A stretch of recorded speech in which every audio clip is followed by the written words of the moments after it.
Are licensed games really as bad as people think?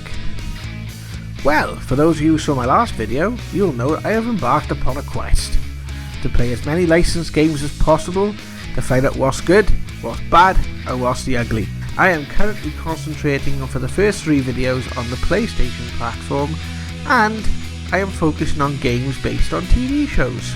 I will also be including spin-off movies based on those TV shows or games derived from those TV shows.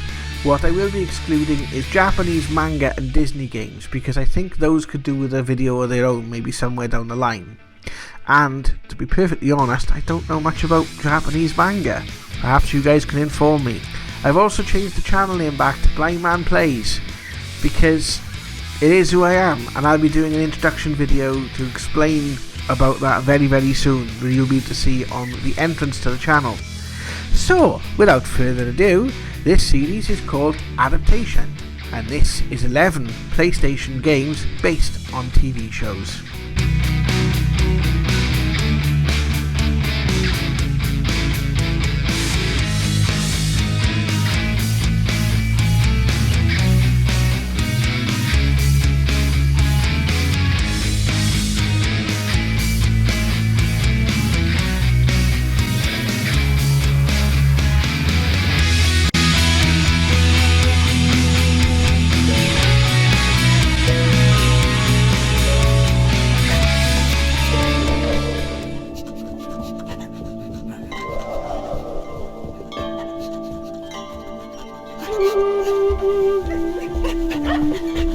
Snowy, where were you? Hurry up, it's about to start.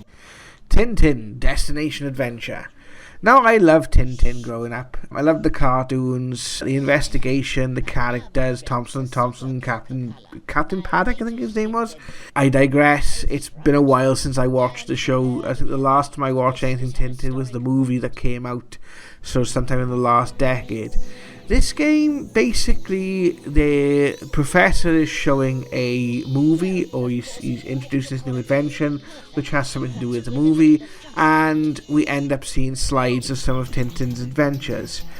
My biggest gripe with this, it's a side-scrolling platformer. The platformer is fine, the controls are fine, they're quite responsive, it's nice and colourful, it's representative of the cartoon. The voice acting could probably be a little better, but okay, that's a small gripe. My biggest gripe is you have to collect 100 coins, and if you don't collect 100 coins, you basically don't pass that level, and I think it's a bit too strict for my liking. I like collecting things, I like exploring levels, I like being enticed to explore, but when it kind of punishes you, literally I had 99 coins on one playthrough of the level, and I could not find the last coin for the life of me. And perhaps that has to do with the fact that I'm visually impaired. It just took the fun out of it for me. It's worth maybe a small try, but I can't recommend this game, which is unfortunate because I definitely think it had potential.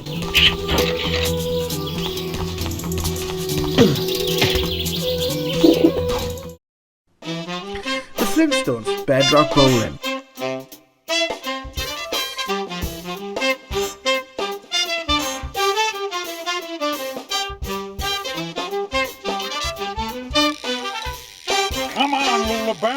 I gotta meet Bonnie for a bowling practice. Like I've got nothing better to do.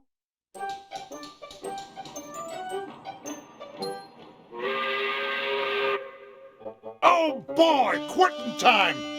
Yabba dabba doo! And where do you think you're going, Flintstone? Well, I'm leaving for the day, Mr. Slate. You'll do nothing of the kind. If your trench isn't dug by morning, you can leave permanently. Yes, Mr. Slate. Right away, Mr. Slate. So I was expecting basically a bowling game with this, and I was pleasantly surprised. The premise of the game is Fred is knocking off work and he needs to practice his bowling for a big tournament that's happening soon. And his boss basically says to him that unless he digs his trench, he's going to lose his job. And Barney turns up and Fred's really annoyed about the fact that he can't go bowling. and the Great Gazoo appears and says, we'll create a way for you to go bowling and dig the trench that you need to dig at the same time. And yet we get this strange little kart racing game. No, Bon. I wish there was a way to get this trench dug and practice bowling at the same time. Ooh, you wished, Masters? Gazoo! The Great Gazoo, at your service. Now, wait a minute, Gazoo. Don't do anything that's gonna get Mr. Slate sore at me. Oh, relax, dum-dum. I'm only here to help. Now, it's a little on the cheap side, but it's a little bit of fun. I was pleasantly surprised. You can play as Fred, Barney, the two kids, or Dino, and you basically go around the track. There's different tracks on offer with different obstacles, and you have to knock down the pins. You need to collect the birds in order to gain time, and collect other different power-ups and their little things like explosives, etc., which can slow down your progress throughout the game. A little bit of fun. If you can pick this up on the cheap or find a way of emulating it, I definitely would recommend it. The voice acting on the opening sequence is really good. The sound design is okay, it's not the best. The graphics are not the greatest, but it's the Flintstones, and it gave me a little bit of that nostalgia burst, so I quite enjoyed this one. Probably not one for everyone. You know, there's plenty of better kart racing type games out there, Crash Team Racing, Mario Kart, there's loads of good ones out there, but just as, you know, if you want to explore the Flintstones world a little bit, this definitely scratches that itch, so I'd give it a recommendation, but maybe not for everyone.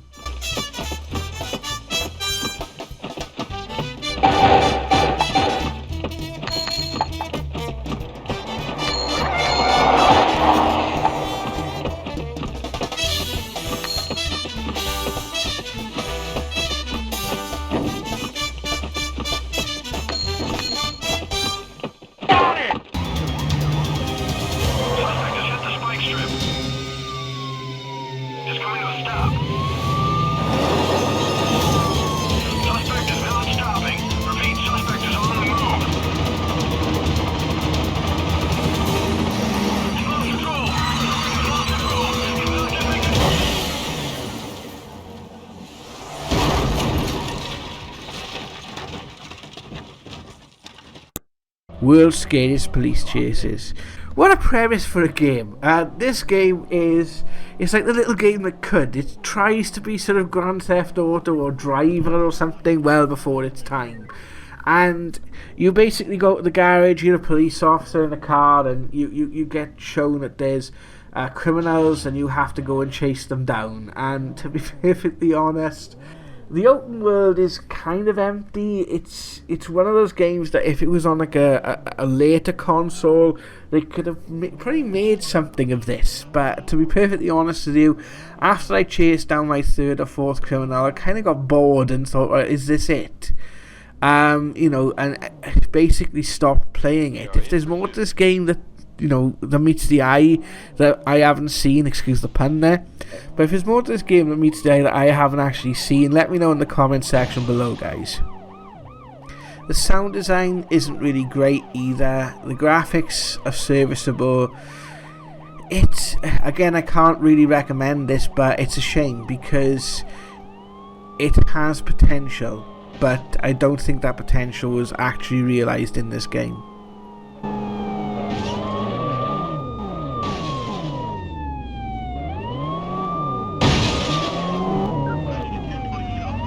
I'll be doing one more video based on the PlayStation coming up after this one, but what platform shall I do next? I'll put a poll on the community tab of this channel. I am looking at possibly Game Boy, Game Boy Advance or Game Gear, but if there's another system you'd like me to do games based on TV shows for, then let me know in the comment section below or let me know on the poll, and whichever one wins, that'll be the next list I do.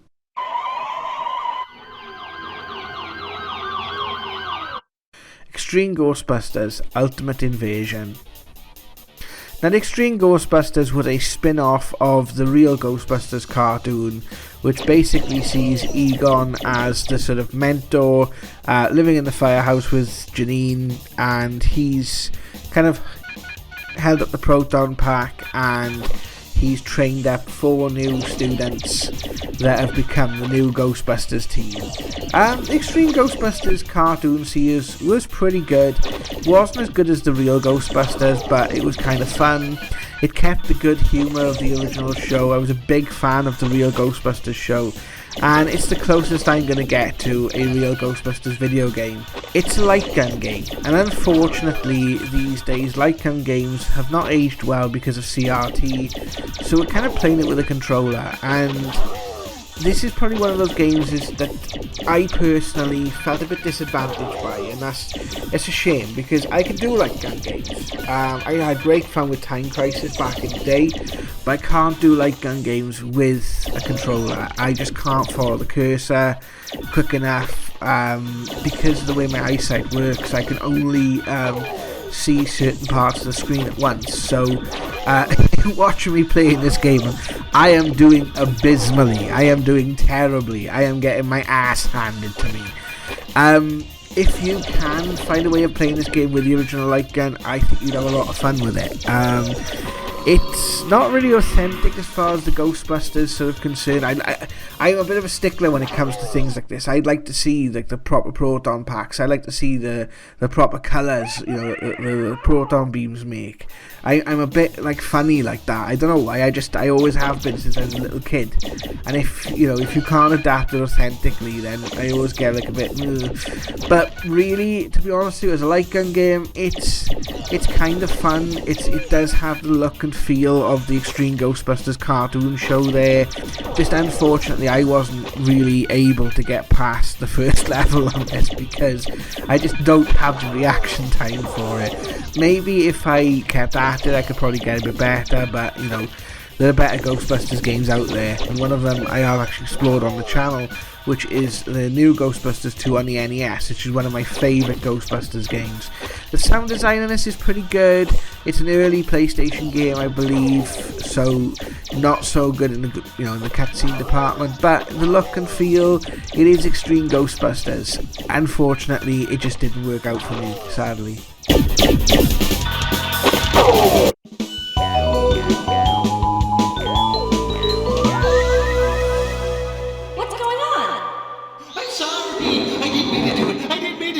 I didn't mean to do it! Salem, did you try to steal your file from the Witches' Council office again?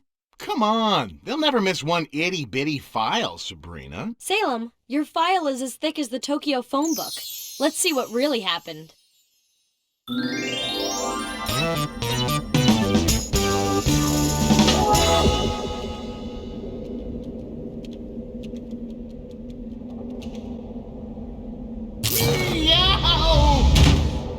I don't believe this. Sabrina the Teenage Witch. I'm not the audience for Sabrina the Teenage Witch.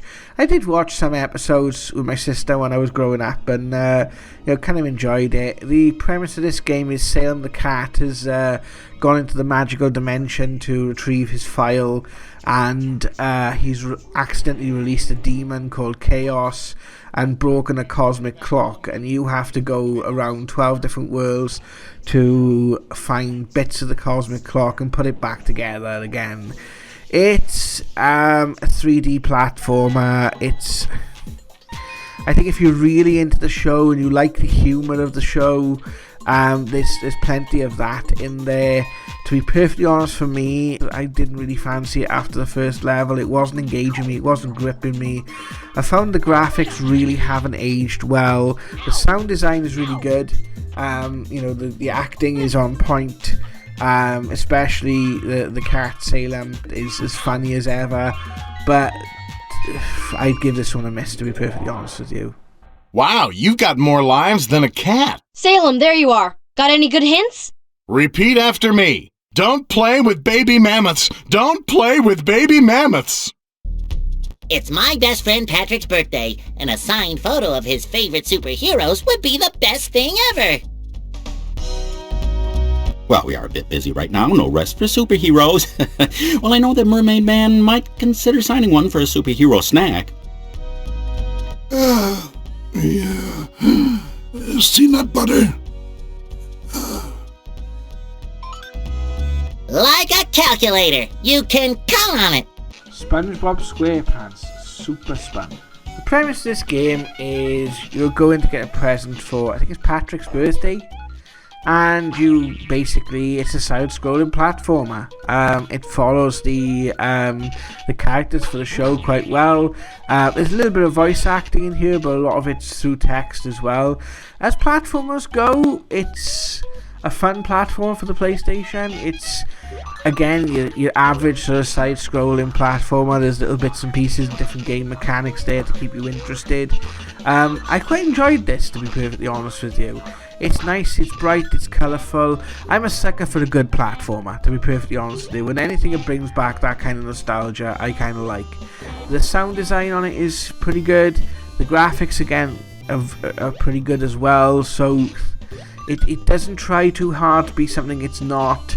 It's, you know, it's this nice little game sort of set in the SpongeBob world, basically. And any fans of the show of all ages would probably be to get along with this. I'd recommend it. Good graphics, good sound, decent gameplay.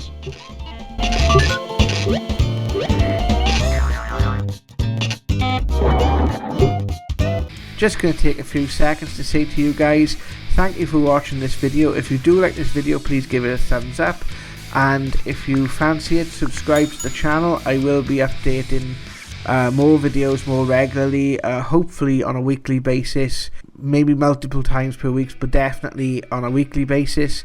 And you can click that little bell to get notified when I do upload the next video. My main focus is going to be the licensed material videos, but I'll be doing games based on movies, TV shows, real life events, real people, all sorts in the coming weeks. So if you want to keep up with that, please do give us a like and subscribe. Thank you. I'm going down south, I'm gonna have myself a time. Friendly faces everywhere, humble folks without temptation. Going down south, I'm gonna leave my woes behind. Ample parking day or night, people spouting party never. Heading on up south, I'm gonna see if I can't unwind. So come on down south, I can meet some friends of mine. South Park Rally. This game definitely has the humour of South Park. Basically, there's a rally in town and you get to pick as different characters from the show. You're seeing me as Cartman and Stan on here. There's different weird things and power-ups you collect. You can go around different tracks. There's little jokes that are inappropriate that are made throughout it. It's a rally game. As I said in the last video, I'm not the best at old school driving games. Driving games are not really my forte, but I had a little bit of fun with this. I found it a little frustrating, the controls again. What on earth is this Saddam Hussein? Why is Saddam Hussein on my screen? I tend to find myself getting lost a few times on the track.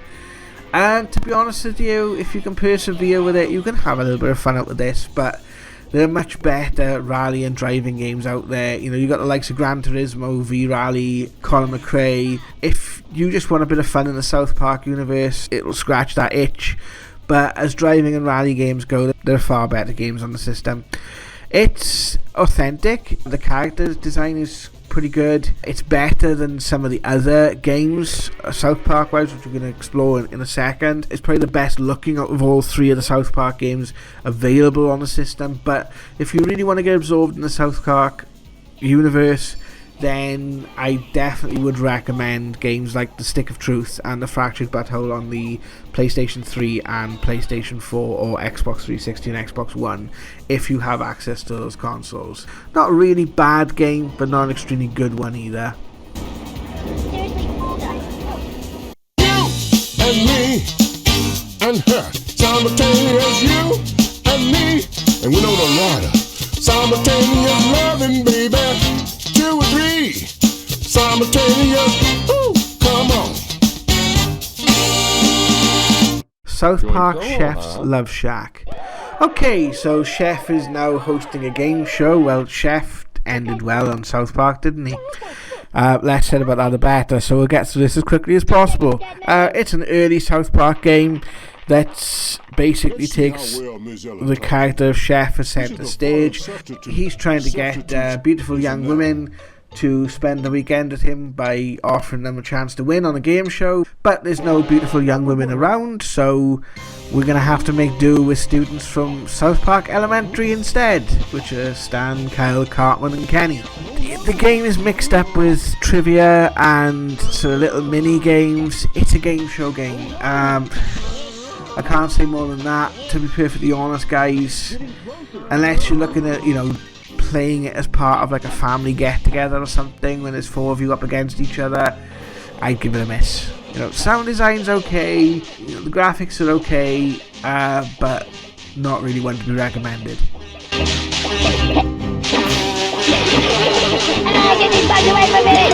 Hi, Chef. Hello, children. Did you hear the news? What news? A big comet is headed our way. It's gonna cross paths with the Earth, and when it does, all kind of crazy, spooky stuff is gonna happen. Spooky like how?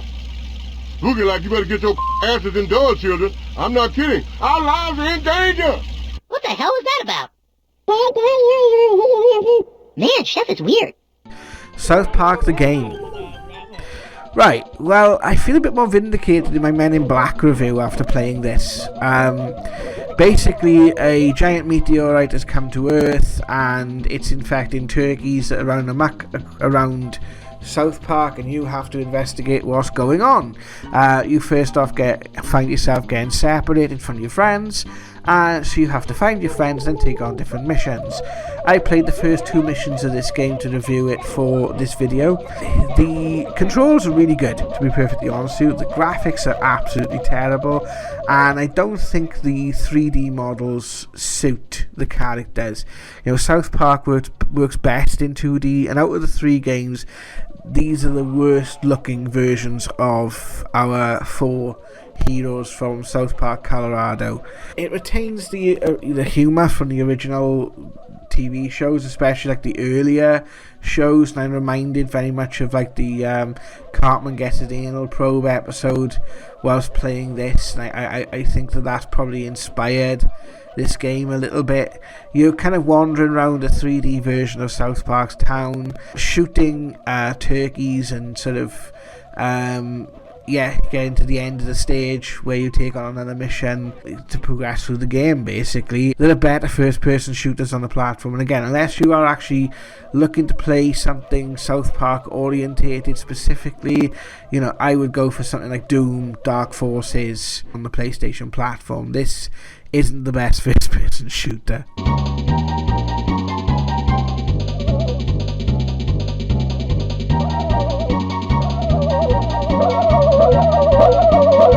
Barbarians are destroying our village, and they're looking for... Cirrus, someone is going to regret this. Xena Warrior Princess.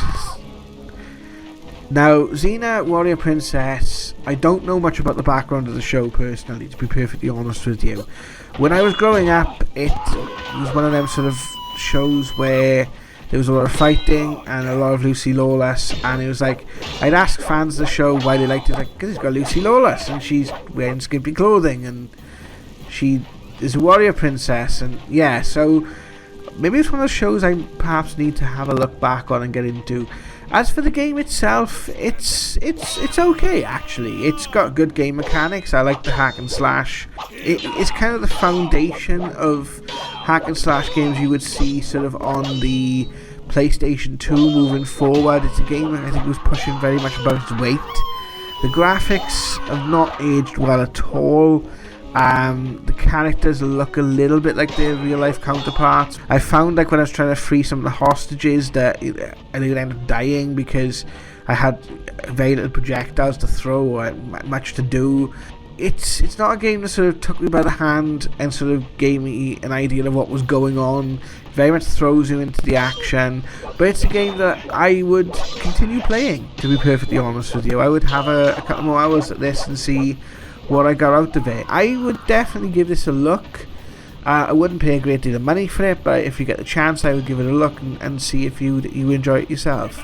But for me, I'll probably spend another hour or two with it, and it'll probably be left. I probably won't spend much more time with it after that. Don't let her escape! Don't let her escape!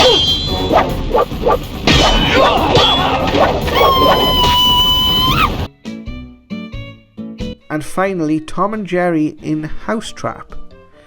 To be honest with you, I didn't have a clue what the hell I was doing in this game. I don't know if it's got multiple levels, I can only really select one. I don't know if there's any other stages in the game, to be perfectly honest with you. I haven't researched it because it didn't really entertain me. It didn't really grab my attention. It was just... It felt a bit of a waste, to be honest. Even if this is like a 2-player game, I felt like I didn't really get what was going on. It didn't really give me anything to sort of grab me to sort of say, well, this is what's what. You know, I understood it's Tom and Jerry. It's cat v mouse, and normally sort of Jerry ends up getting sort of the best of Tom, and when I beat the crap out of Jerry, Tom just does this really funky dance, and he's like, as if he's like, his world is just, everything has come to him, he's in heaven, he's absolutely and utterly just over the moon. It's what the hell is going on? So yeah, I don't know if I can recommend this game. Thank you very much for watching this video, guys. This is certainly a different and more interesting list than the first crop of games that I picked out. To be honest with you, the best one I can recommend out of the list was World's Scariest Police Chases, maybe for a couple hours of fun. Extreme Ghostbusters if you got a light gun, and Flintstones Bedrock Bowling. Let's hope the next list that I do based on the PlayStation is a bit more fruitful, but we can definitely say, if these are the examples, that these licensed games are really not the best to check it out. So thank you very much, guys, for tuning into this video. Yeah, if you like what you've experienced over the last 10 or 20 minutes, then please give me a subscribe and a thumbs up, and click the bell if you want to be notified of any future releases that I do. And if you really want more, then at the end of this video is linked to my first list, which had better games on it. So yeah, if you want to check out some games that were actually pretty decent on the PlayStation based on TV shows, check out that video. It's coming up at the end of this one now. Take care of yourselves, guys. I love you very much. I'm a blind gamer, Jared Walters, and I'll see you very, very soon.